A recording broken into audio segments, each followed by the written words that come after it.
I'm Roy Lee Lindsay with the North Carolina Pork Council, and I want everyone to remember bacon makes everything better.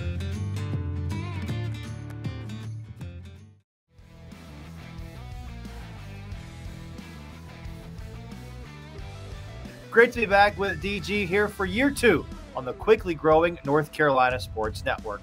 On our show here in 2024, each week, DG and I are going to mostly look ahead at the upcoming week's college football matchups. We'll also discuss college football's biggest headlines and take a quick glance back with some of DG's expert analysis on the biggest games and developments in the previous week's schedule. DG now in his 38th year covering college football in North Carolina and around the ACC. DG, always good to be with you, my friend.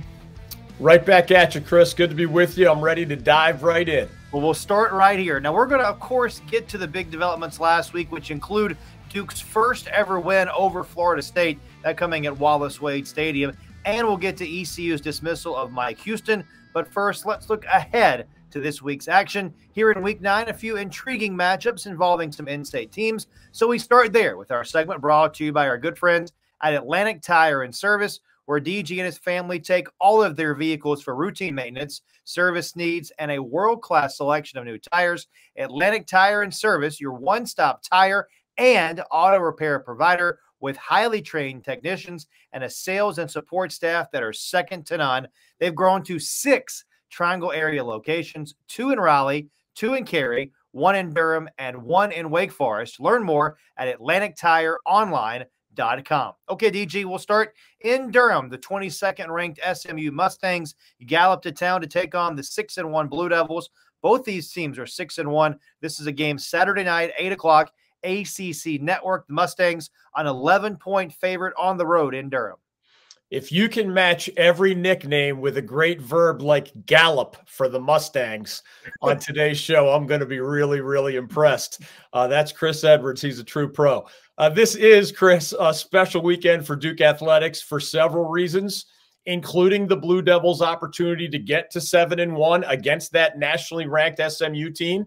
Beyond the football game itself, though, Duke is inducting its latest Hall of Fame class, which includes men's basketball sharpshooter J.J. Redick, now the head coach of the NBA's Los Angeles Lakers after all his time in the Blue Devils and then NBA uniforms. 2 sports star Quentin McCracken, All-American offensive tackle. I saw him play back in the day, Chris Port, and the legendary men's lacrosse coach John Danowski, among others. The Blue Devils also are honoring, and this is really cool, several of their best football teams that are having special anniversaries this year. The 1954 squad that won the ACC football championship, the 1989 group that I covered while I was still in college that won the program's most recent ACC football title. That was under the legendary coach Steve Spurrier. The 1994 bunch that started 7-0 and rose all the way to number 16 in the national rankings under coach Fred Goldsmith. And the 2014 squad, this would be their 10-year anniversary, obviously, that went 9-4 and played in the Sun Bowl under Coach David Cutcliffe, one of the great friends in the history of the David Glenn Show.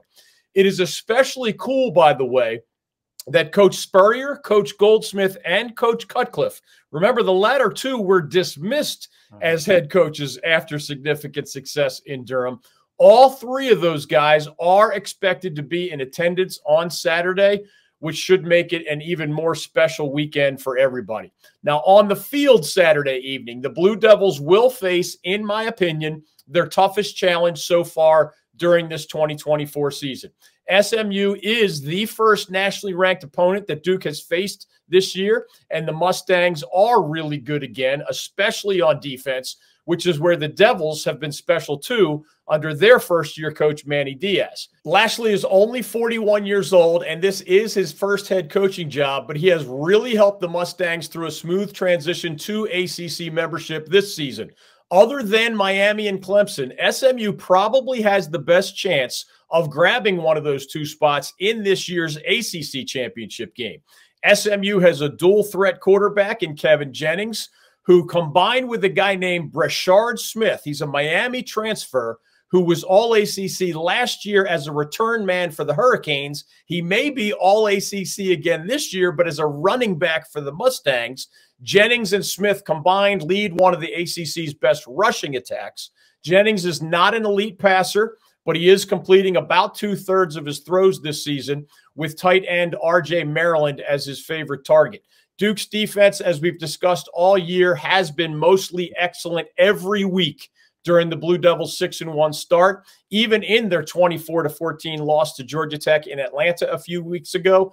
That same group on defense likely will have to lead the way again against SMU this time, because the Mustangs defense is giving up only 21 points per game and has been the stingiest ACC defense against the run, giving up only 87 yards per game and a measly 2.6 yards per carry. It's going to be a tough one for the Devils.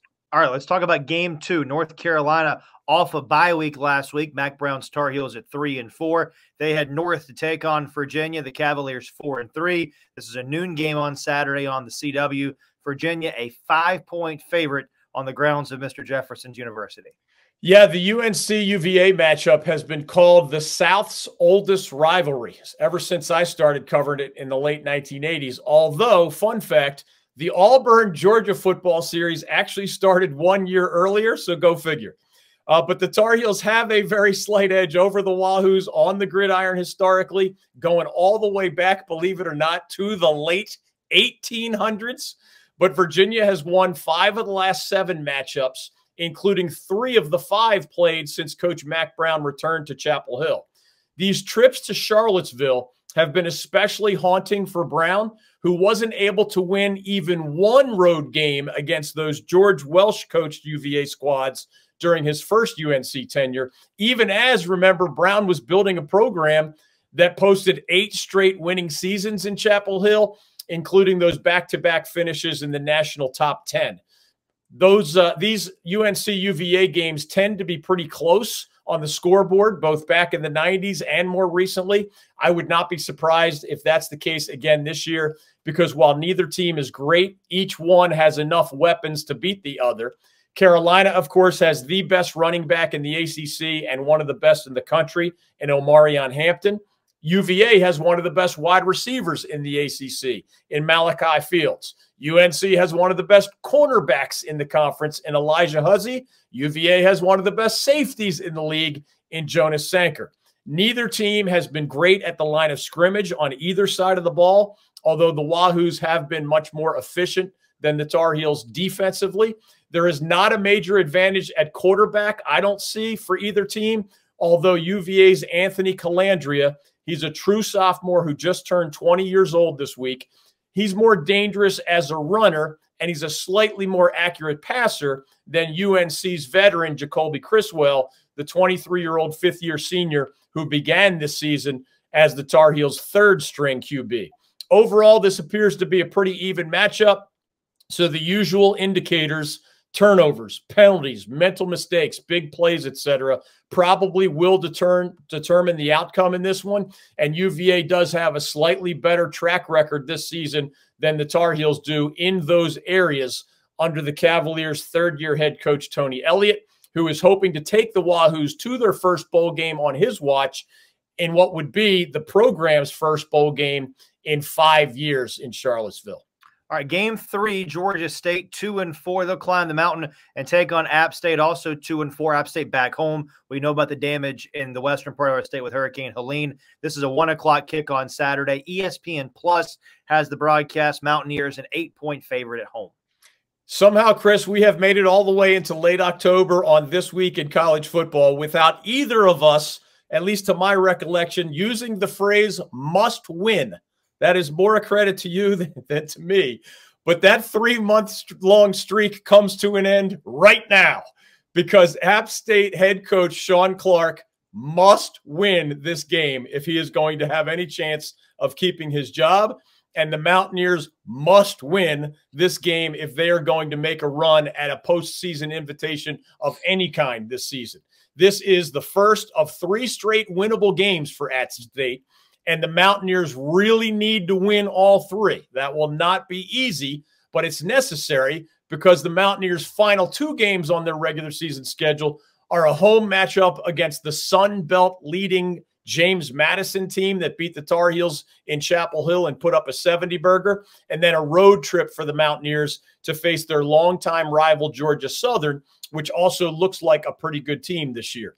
This week's matchup against Georgia State comes with some meaning beyond football too, Chris, as you implied, because of the devastating impact of Hurricane Helene on so many parts of Western North Carolina, including the Boone area. This will be the Mountaineers' first home game in 37 days. Wow. Remember, their September 28th matchup against Liberty, which was supposed to be one of our stops on the Old North State Tailgate Tour, was canceled because, among other things, King Street was underwater for the first time in my lifetime or my memory.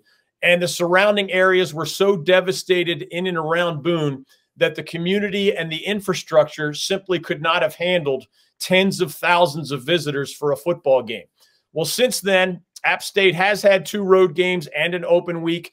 I do expect there to be a lot of positive, overflowing emotions at the Rock on Saturday afternoon, one of my favorite venues in the whole Mid-Atlantic region. And I expect Joey Aguilar and wide receiver Caden Robinson, they are, if not the best, one of the best QB wideout combinations that our state has to offer this year. I expect that pair to play a huge role in what I guess will be a high-scoring Mountaineers victory on Saturday. As we wrap up this opening segment, DG, give me maybe a game or 2 involving at least one in-state team that's worth more of a brief mention this week.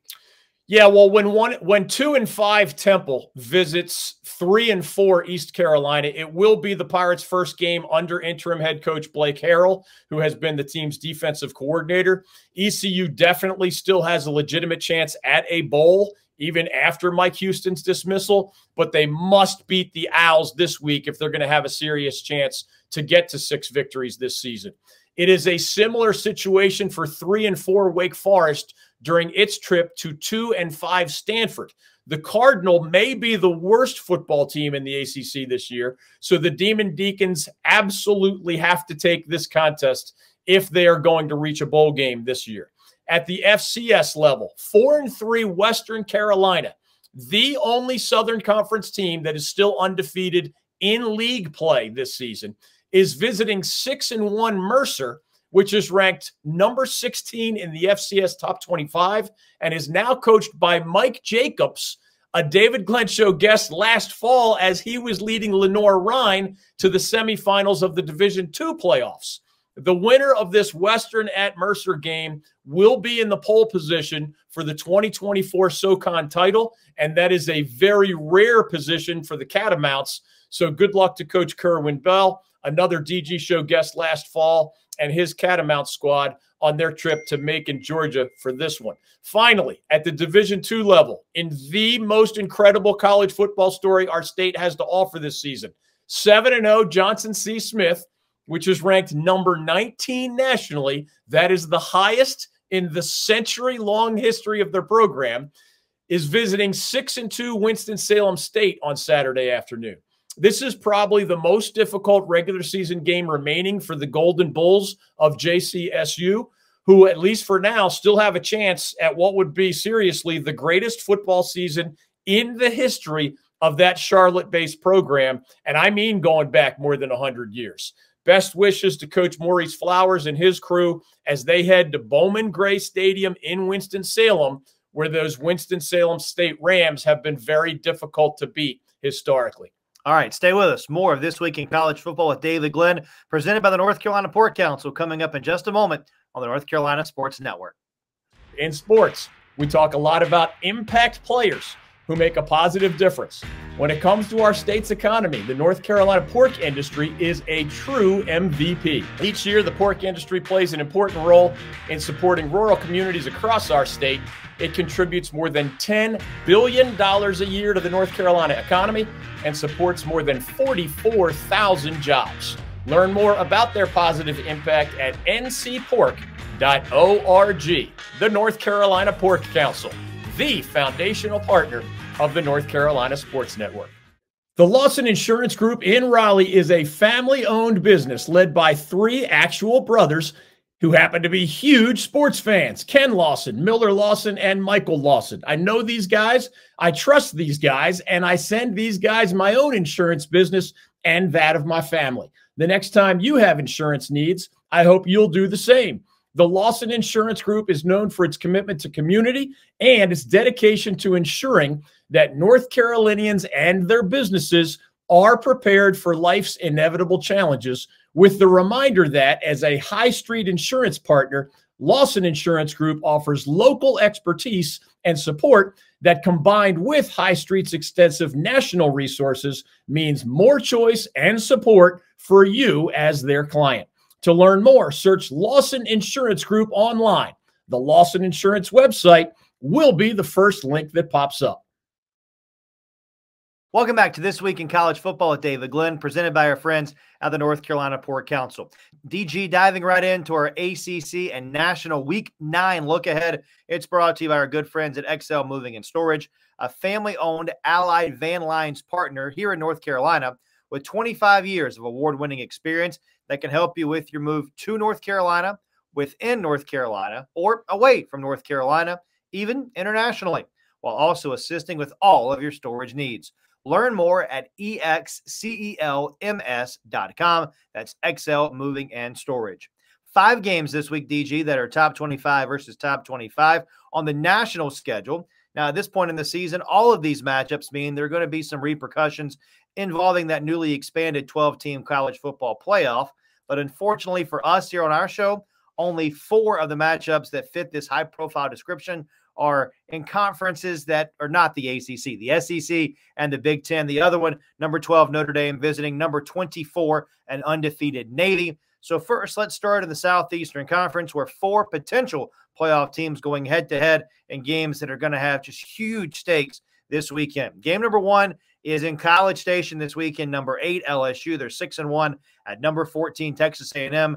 This is a 7:30 kick Saturday night on ABC. The Aggies and they're a 2-point home favorite in College Station. And we know about this Aggie head coach a little bit too, don't we? We do. The Southeastern Conference is so deep this year, Chris, that 6-1 Georgia, 6-1 Texas, and 6-1 Tennessee are all higher in the national rankings than either LSU or Texas A&M. Yet it is the Tigers and the Aggies who are currently the top 2 teams in the SEC standings, because neither has lost a conference game yet. Remember, the Tigers' only loss so far was a season-opening defeat against Southern Cal. The Aggies' only loss so far was a season-opening defeat against Notre Dame. So not only are both of these teams undefeated in the SEC, neither has lost a game since the first day of September, and both teams are on 6-game winning streaks heading into this matchup on Saturday night. LSU, led by redshirt junior quarterback Garrett Nussmeier and 5th-year senior wide receiver Kyron Lacey, has one of the best passing offenses in the SEC. Texas A&M, led by 215-pound wrecking ball junior tailback Le'Veon Moss and a powerful offensive line, has one of the best rushing offenses in the SEC. That guy you mentioned, Texas A&M coach Mike Elko, in his first season with the Aggies after that very successful 2-year tenure with the Duke Blue Devils, he joked at a recent press conference that, quote, there's $10 million in cash on the line this week, when he was asked specifically about the matchup between A&M's awesome defensive line, which has been great at getting after opposing quarterbacks, and LSU's offensive line, which has prevented sacks this season about as well as anyone in the entire country. Assumedly, Elko was joking about various players' NFL draft status because, you know, that big money in the first round tends to go to guys who play well, especially in these sorts of games against very high-level competition. But Mike Elko just as easily could have been joking about the many millions of dollars at stake with the trip to the college football playoff in mind. Right now, according to ESPN's playoff predictor, LSU has about a 40% chance of making the 12-team field. A&M has about a 33% chance. Obviously, those numbers will change a lot depending on the outcome of this game. If you are looking for an historical trend, the home team has won 7 straight in this rivalry, which would give the Aggies an advantage. with that 100,000 plus screaming mostly in their favor at Kyle Field. Game 2 is another SEC matchup. Number 21, Missouri, having a really nice season. The Tigers are 6-1 at number 15, Alabama, 5-2, 3:30 on ABC on Saturday. Boy, the Crimson Tide kind of trying to right the ship a little bit here on Saturday after that loss at Texas last week. Alabama opens up as a 13-point home favorite. Yeah, this one's intriguing to me in part because former App State head coach Eli Drinkwitz has Missouri playing some of the best football truly in the history of that program. And the first-year Alabama coach, Kalen DeBoer, who has the impossible task of succeeding perhaps the greatest of all time, Nick Saban, he has already lost twice in his first 7 games with the Crimson Tide. For perspective, keep in mind that in Nick Saban's 17 seasons at Alabama, the Tide lost more than 2 games in a single season only twice, in his first season with the Crimson Tide way back in 2007, and in his 4th season there, 2010, when Bama still went 10-3 and finished the season ranked number 10 in the nation. On the Missouri side, meanwhile, Drinkwitz led the Tigers in 2023 to only their 3rd top 10 season in the last 50-plus years. They went 11-2 and beat Ohio State in the Cotton Bowl. And now, as you mentioned, these Tigers are off to a 6-1 start this season. Although Alabama is that 2-touchdown favorite roughly in this one, and obviously the Tide is especially tough to beat in Tuscaloosa, one thing to watch in this one is the Missouri passing game. Although the Tigers have been much better on defense this year than on offense, which is Eli Drinkwitz's specialty, they do have a really experienced and accurate quarterback in 5th-year senior Brady Cook and a big-time wide receiving talent in junior Luther Burden. Meanwhile, Alabama has some injured players in the secondary, and the Tide has given up an unusual number of big plays to opposing quarterbacks downfield. If there is a path to an unlikely upset for Mizzou, big plays in the passing game probably will have to be a significant part of that script. All right, back to the ACC now, where 2 teams that are quietly kind of flying under the radar with great seasons meet on Thursday night in a nationally televised game, 7:30 on ESPN. 5-1 Syracuse at 19th ranked Pitt. The Panthers unbeaten, DG. They're 6-0, and they're a 6-point home favorite over the Orange. Yeah, this one's fun because it will showcase, I think, 2 of the ACC's best quarterbacks, as you and I have discussed repeatedly this year.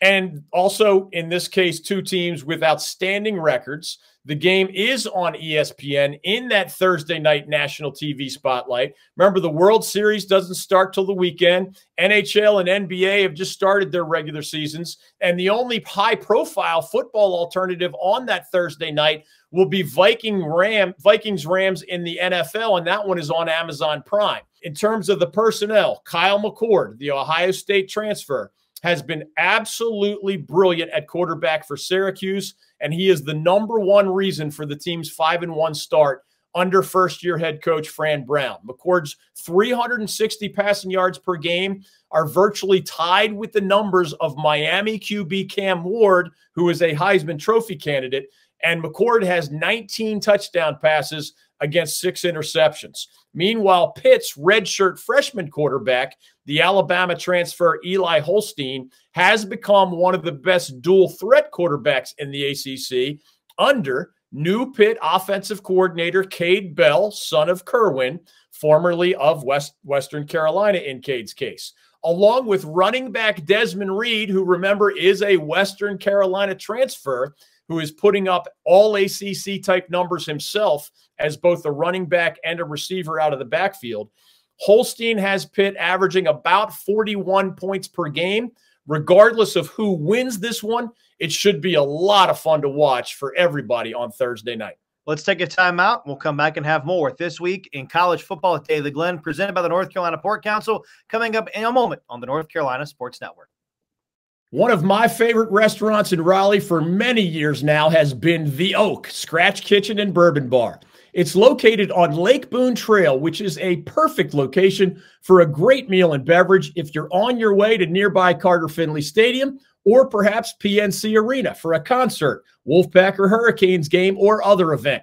The menu is incredibly tasty and creative. The atmosphere is a lot of fun. The bourbon options are as high-end and varied as you'll find anywhere. The staff is super classy and first-rate, and I've just always loved the people, the food, and the overall vibe there.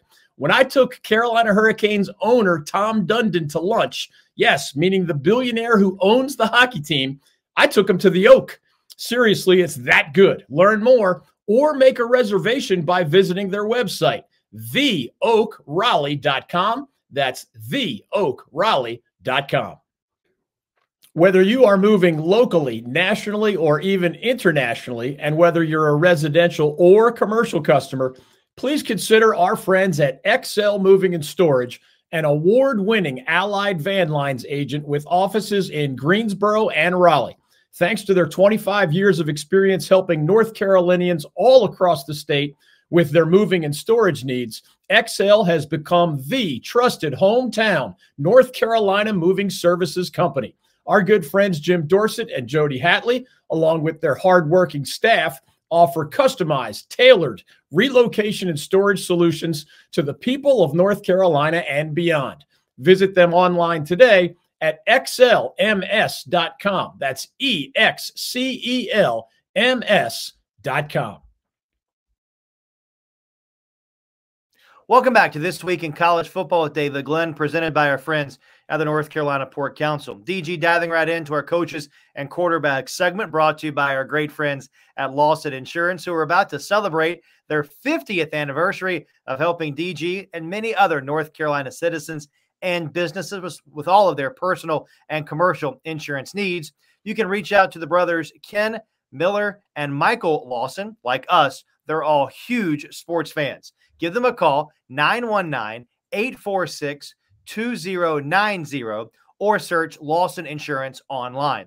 Now, DG, last week you and I talked a lot about quarterbacks, so let's flip it back to the coaches this week with obviously that midseason dismissal in our backyard at one of our FBS programs in state. On Sunday, ECU Director of Athletics John Gilbert fired sixth-year head football coach Mike Houston, a guy who you had listed for months as the #1 guy on the hot seat among our in-state coaches. How would you summarize what went into this decision, and also where do the Pirates go from here? Yeah, well, the starting point here is something we have discussed many times, but it does need repeating in this context. ECU is a football-first athletic department that depends on the success of that program specifically to pay the bills, raise name, image, likeness money, keep the fans engaged, and otherwise advance the entire sports program at that university. Unlike at, say, a Duke or UNC, there is no mega profitable multi-million-dollar men's basketball program to take the pressure off. ECU baseball is phenomenal, obviously, but it's just not anywhere near the same stratosphere financially. So it maximizes the pressure on football at ECU. Secondly, as we said back in August, Mike Houston entered this season on the hot seat because of last year's 2-10 debacle, when the Pirates were truly, not an exaggeration, one of the worst offensive teams in the entire country. During their 3-4 start this season, the Pirates still turned the ball over at a horrific rate offensively while being more productive on that side. But on defense, which is Mike Houston's specialty, remember, they gave up 35 points in a loss at Liberty, 55 points in a loss at Charlotte, and most recently 45 points in that loss at Army. When you follow offensive embarrassments last year with defensive embarrassments this year, you're probably going to get fired. And when these things happen in year 6 under a coach, you're definitely going to get fired. Maybe not always at midseason, but at end of season, if not midseason. Looking ahead, the athletic director, John Gilbert, is under a lot of pressure to get this right. He is the same guy who hired Mike Houston, remember, and he is someone who inherited the baseball coach Cliff Godwin. So he's still looking for his first signature hire as the ECU AD, if you will, and this may be his last chance to do that. Gilbert is absolutely correct to hold the bar in a high place for ECU football. The Pirates have more football tradition, a bigger football stadium, and a more passionate football fan base than a large majority of the schools in the American Athletic Conference right now, especially since SMU, Houston, UCF, and Cincinnati all left for Power 4 conferences in recent years. Will Gilbert go back to the future with an offer to former ECU coach Skip Holtz, who led the Pirates to back-to-back Conference USA championships in 2008 and 2009 and is still only 60 years old? Maybe. Since taking Louisiana Tech to 7 bowls in 9 years, Holtz has led 3 consecutive championship teams in the USFL/UFL, which is our country's spring football professional league. Holtz does not make a lot of money coaching in that league. He does like the job description, but ECU paid Mike Houston $2 million a year plus. Skip Holtz was in the low 6 figures these last 3 years in that spring football league. He's very well liked, very well respected in Greenville. So Skip Holtz could be exactly what the Pirates need in some ways right now. If he is the choice, it makes especially good sense to fire Mike Houston at midseason. Why? Because that would give Holtz plenty of time to build a staff and prepare for the transfer portal, just as ECU's collective could be energized to continue to raise the kind of NIL money that the Pirates will need to compete at the top of the AAC. That would have been much more difficult if you just followed Mike Houston all the way through the end of the regular season. There are many other intriguing candidates out there. LSU's Joe Sloan and Clemson's Garrett Riley are prominent offensive coordinators who have different ties to ECU. Sloan was a backup quarterback for the Pirates for 5 years, many years ago. And we are writing about all of those and many other candidates for the ECU job at our website, ncsportsnetwork.com. But just remember, a lot of those other candidates, not just Riley and Sloan, but some FCS coaches, some other FBS head coaches, some other assistant coaches, a lot of these other candidates will not be truly available until late November, early December at the very earliest. And some of these potential targets, Chris, could be busy all the way into January if they happen to be coordinators for teams that may end up in the college football playoff. All right. Now, as we talk here today, DG, there's only one in-state FBS program with a winning record, and that's Manny Diaz of Duke in his first season with the Blue Devils. What other in-state head coaches do you think are in precarious positions at this point in the season, and why? Well, there are several, but I'll just stick to the most precarious for now, and it's not even a close call. App State coach Sean Clark. First, the App State athletic department is much like the ECU athletic department in the sense that everything revolves around football. It is the heartbeat of the sports program financially and emotionally, and in App State's case, it has been on an amazing run for roughly 4 decades at this point. There was great success under Sparky Woods in the 1980s at App State. There were those 3 straight FCS national championships and a lot of other awesome accomplishments under the legendary coach Jerry Moore, and obviously a very successful transition to the FBS ranks about a decade ago for the Mountaineers. We have mentioned these numbers on previous shows, but they're worth repeating because they illustrate the backdrop for how Coach Sean Clark is going to be evaluated by App State Athletic Director Doug Gillen and that university's administration in the weeks to come. Since the start of the 2015 football season, when App State first became a full FBS member, the Mountaineers have the most football victories of any group of 5 program. Only Boise State and Memphis are even close. And among all FBS programs, the only schools that have more wins over that same period than the Mountaineers in Boone are Alabama, Clemson, Georgia, Ohio State, Oklahoma, Michigan, and Notre Dame. That is just an astonishing statistic. And if Sean Clark has his second poor season in 3 years, which right now appears very likely, I don't think he'll get to see year 6 in Boone. It is a very difficult situation. It is not fun to even talk about it because Coach Clark is a great guy, and that is his own alma mater. But App State won or shared 4 straight Sun Belt Conference titles from 2016 through 2019. That's more recent history, obviously. 3 under Scott Satterfield, who's now at Cincinnati as a head coach in the Big 12. 1 under Eli Drinkwitz in his only year as the head coach of the Mountaineers. He, as we mentioned, is now having great success at Missouri in the Southeastern Conference. That is also part of the standard in Boone for football. And barring an incredible finish this year, the Mountaineers are going to fall far short of that standard for the second time in the last 3 years. At many schools here in North Carolina, you definitely can get away with a couple of mediocre records. At App State, in the sport of football, you just can't.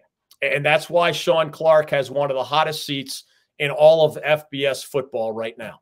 All right, we'll take our final timeout. We'll come back and have more of This Week in College Football with David Glenn, presented by the North Carolina Port Council, in just a moment on the North Carolina Sports Network. The original Saltworks has become a legendary breakfast, brunch, and lunch place in Wilmington for both locals and out-of-town visitors over the last 50-plus years. Our good friend Bob Hubbard owns the place, but he's also the one cooking your food and often roaming the dining room to greet you with a smile and to make sure your visit is a great one. Bob has been running the show at this unique roadside diner for more than 20 years now, and he and his friendly, hardworking staff aim to treat you like one of their own. Try Bob's homemade omelets, or special recipe grits for breakfast, or his legendary cheeseburgers for lunch. The original Saltworks, your breakfast and lunch choice on Oleander Drive in Wilmington. If you are anywhere near Wilmington, North Carolina, and looking for a little live music, a cold beer, a tangy slushie, a fun crowd, or just a taste of the good life at the beach, Jimmy's Bar in Wrightsville Beach is the place for you. Located on North Lumina Avenue, just 1 block from the sand and waves of the Atlantic Ocean, Jimmy's features a full bar with nightly beer and drink specials, and it hosts musical performers almost every day of the year. One more fun fact, Jimmy's annual Children's Bike Drive, which started in 2017, now distributes more than 1,000 bicycles and helmets per year to young people in the Wilmington area and beyond. Jimmy's Bar, your home away from home on Lumina Avenue in Wrightsville Beach. Welcome back to This Week in College Football with David Glenn, presented by our friends at the North Carolina Port Council. Now, the focus of our show on This Week in College Football is going to be forward-looking as often as possible, but we're always going to take a glance back at the previous week in college football, too. So with that thought in mind, we bring you our quick glance back to Week 8, brought to you by our good friends at Jimmy's Bar and King Neptune Restaurant in Wrightsville Beach. Jimmy's has a proud partner of the North Carolina Sports Network and live music 365 days a year. And right next door, you'll find King Neptune, which has become one of the best restaurants. A proud partner of the North Carolina Sports Network. Keep up with Jimmy's on Facebook and learn more about King Neptune Restaurant at neptuneswb.com. Now, Week 8, DG, gave us some really intriguing developments beyond those we've already discussed, including a couple games we previewed on last week's show, like Duke's first ever win over Florida State in the sport of football. You have a long-standing tradition as a sports journalist here in our state of going back decades now, where you go out and give an award each year to the best football season in North Carolina. Curious about that. How many schools are eligible for the award? What factors do you take into consideration? And right now, which teams are the top contenders for that honor as we're just past the midway point here of the 2024 season? Yeah, Chris, I've had a lot of fun with this for 3 decades at least now. And to start the answer, we do have 33 major college football programs here in North Carolina. The FBS schools get the majority of the attention. We have 7 of those. But when you add FBS plus FCS plus Division II plus Division III, it adds up to 33. And in there somewhere, you're going to find some good stories. And one of our rules with this annual honor is that we want to celebrate excellence at whatever level, in whatever form excellence may take. We look for great. That could be big win totals. You know, even though Alabama cranks out 10 or more wins virtually every year, it's not as common, certainly not among the FBS programs in our state. So if State, Carolina, Duke, Wake, or one of the other FBS teams gets to 10 wins for sure, they would be a contender for this mythical best season in North Carolina tag. Beyond that, if you win a conference championship at whatever level, you are at the very least a candidate for best season in North Carolina. If you have a very high national ranking, not during the season as much, but at the end when your entire body of work is judged, then you're definitely a candidate for best season in North Carolina. And of course, if there are any other special accomplishments, you know, the first time this has been done at School X since fill in the blank from the Wayback Machine, you know, that matters too. That brings me to rule number 2. Everything is relative. If you're winning at a school that wins all the time, you get a little less credit. If you're winning at a school that rarely wins in football, you get extra credit. Another rule, just a rule of thumb. Close calls go to teams playing at a higher level. So if we saw a really good story at D3, but a similarly good story at D2, and a similarly good story FCS, and a similarly good story FBS, the tie goes to the tougher neighborhood, if you will. And that's why if you look back over a long period, the FBS schools have won the majority of these honors over the years. Just to give you some quick examples from yesteryear. Way back, gosh, were you born yet? In 1991. I was. All right. ECU went 11-1 and had their only top 10 finish in the history of the program, right? I didn't need to invite you and my other friends to decide who had the best season in North Carolina football this year. The Pirates were 11-1 and number 9 in the final polls. I mean, it was crazy. Bill Lewis was their coach. They only lost 1 game to start the season, and then they won 11 in a row, including beating NC State at the Peach Bowl. I mean, wins over in-state rivals, that's a nice little bonus point. So I started this goofy game way back in 1991. ECU won it. There was a Mike O'Kane team at NC State that won it the next year. There were Mac Brown teams. Remember, he had back-to-back top 10 programs, you know, national finishes in the national top 10 of the polls in his last 2 years with the Tar Heels before leaving for Texas. Both of those teams were the best season in North Carolina. But just to show the variety a little bit, when NC Central 2 years ago won the HBCU national championship and had an otherwise brilliant season under Coach Trey Oliver, the Eagles were our best season of the year in college football, even as an FCS program. Winston-Salem State has had a great tradition at the Division II level. They have won this honor a couple of times over the years. You know, when Wake won an ACC title under Jim Grobe, guess what? The Deacons had the quote-unquote best season in North Carolina because ACC titles are incredibly rare in football in these parts. Duke has won it a couple times, I believe, under our good friend David Cutcliffe about a decade ago. That 2014 team that's being honored at Wallace Wade Stadium this weekend was the best season in North Carolina back in 2014. So there's a little variety. I think the Tar Heels have won this honor the most often. The Mountaineers, the second most often, but ECU, NC State, Duke, Wake, Winston-Salem State, North Carolina A&T won an HBCU national championship and went undefeated back in 2017 under Coach Rod Broadway. So they won it that year. And for anybody who's intrigued by the full deep vault of these memories, I'll be writing about it as the season continues at ncsportsnetwork.com. But to put a bow on it, with this year's candidacies, given your president's presence here on This Week in College Football, you would know the candidates because we've discussed them. Duke is 6-1. So the Blue Devils, as an FBS program, are in the best position to receive our 2024 best college football season in North Carolina honor. Everyone else at the FBS level in our state is just trying to scramble to get to a bowl game. So I don't expect any of them to emerge as contender for this lofty honor. At the FCS level, NC Central is 5-2 under Coach Oliver. They're the favorite to win the MEAC. They're number 21 in the national rankings as we speak. So the Eagles are definitely in the running once again. They have a shot at another HBCU national championship, at least for now. Also at the FCS level, as we mentioned earlier in today's show, Western Carolina hasn't lost a game yet in Southern Conference play this season.